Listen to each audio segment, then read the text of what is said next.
প্রিয় বন্ধু, আমি যখন বাইরে ঘর থেকে বের হই তখন কোথাও যাওয়ার কথা বললে আমার খুব ভয় লেগে যেত। আমি আজ বিদেশে 28 সাল ঘুরছি। তোমাদেরও ভয় লাগার কোনো কারণ নেই, আমি তোমাদেরকে সিধা রাস্তা দেখিয়ে দিচ্ছি।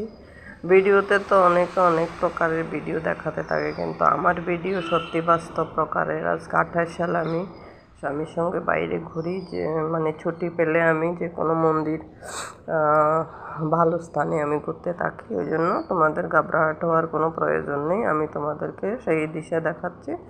যেমন দেখো, এখন আমি আছি জম্বুতে আমি এই যে আমার স্বামী ছুটি পেলো তখন আমি ঘুরতে বের হলাম। প্রথম আমি গেছি পুঞ্চ, পাকিস্তান বর্ডার।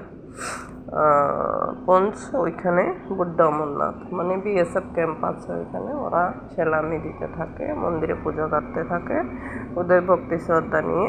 কিন্তু আমি আজ